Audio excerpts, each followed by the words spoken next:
Hello friends, உங்கள் எல்லோருக்கும் அன்பான வணக்கம். இன்னைக்கு நம்ம மீன் வறுவல் எப்படி செய்யறதுன்னு பார்க்க போறோம்.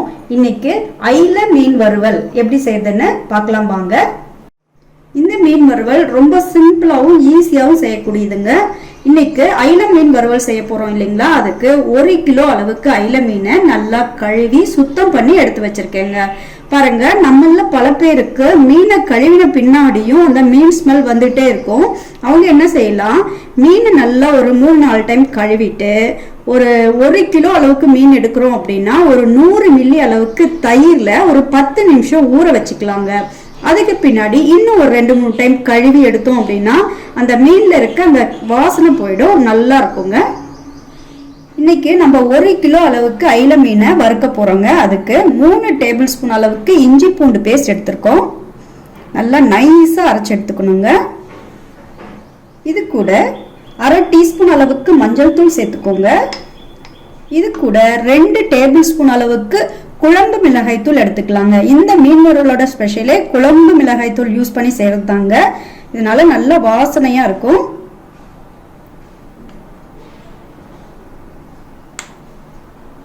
இது கூடவே 2 டேபிள் ஸ்பூன் அளவுக்கு காஷ்மீரி மிளகாய் தூள் சேர்த்துக்கலாங்க. காரம் உங்களுக்கு ஏத்த மாதிரி போட்டுக்கோங்க.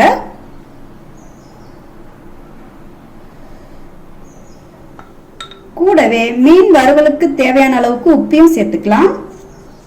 இப்போ இது எல்லாத்தையும் நல்லா மிக்ஸ் பண்ணி விட்டுக்கலாங்க. இப்ப பாருங்க, மசாலா பேஸ்ட் ரெடி பண்ணிட்டோம். இப்போ ஒவ்வொரு மீன் மேலையும் நல்லா தடவி விட்டுக்கலாங்க.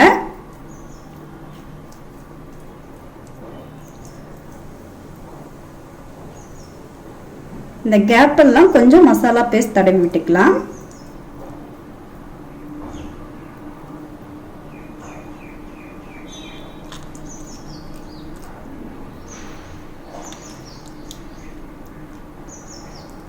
அதே போல நம்ம தவா ஃப்ரை பண்ண போறோம் அப்படின்னா இந்த இடத்துல மசாலாவை கொஞ்சம் குறைச்சலா போட்டுக்கணுங்க. ஏன்னா நம்ம தவா ஃப்ரை பண்றப்போ இந்த மசாலா அவ்வளவு சீக்கிரம் வேகாது, அதனால கொஞ்சம் குறைவா போட்டுக்கணும்.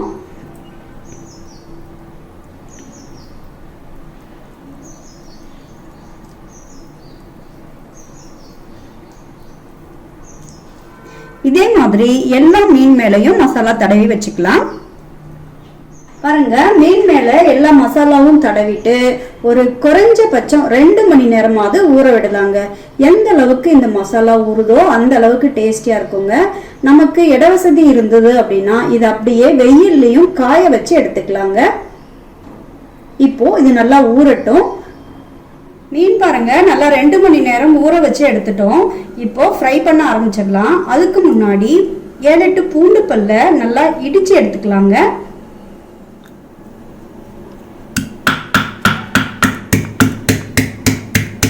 இந்த மெத்தட் ஆப்ஷனல் தாங்க. உங்களுக்கு பூண்டோட ஃப்ளேவர் பிடிக்கும் அப்படின்னா இந்த மாதிரி செய்துக்கலாம். 1 கிலோவுக்கு 8 பூண்டு பல் போதுங்க, அதுக்கு மேல வேண்டாம். தோலோடையே இடிச்சு எடுத்துக்கலாம். ஃபிஷ் ஃப்ரை பண்றதுக்கு ஒரு தோசை கல்ல அடுப்புல வச்சுட்டோங்க. இதுல 50 மில்லி அளவுக்கு கல்லெண்ணெய் விட்டுக்கலாங்க. இதுவே கடாயில வச்சு டீப் ஃப்ரை மாதிரியும் செய்யலாம். நம்ம இந்த எண்ணெயை யூஸ் பண்ணி எல்லா ஃபிஷ்ஷையும் ஃப்ரை பண்ணி எடுத்துக்கலாங்க. எண்ணெய் எப்பயுமே நல்லா காயணுங்க, அப்பதான் ஃபிஷ்ஷை நம்ம சேர்க்கிறப்போ ஒட்டாம வரும். எண்ணெய் பாருங்க நல்லா காஞ்சிருச்சு. இப்போ அளவா ஒரு 2 அல்லது 3 பீஸ் மட்டும் சேர்த்துக்கலாங்க.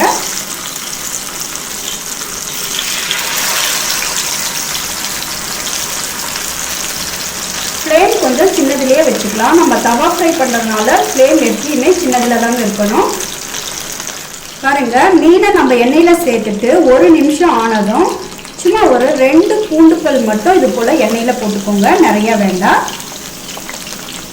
இப்போ மீனை திருப்பி போட்டுடலாம்.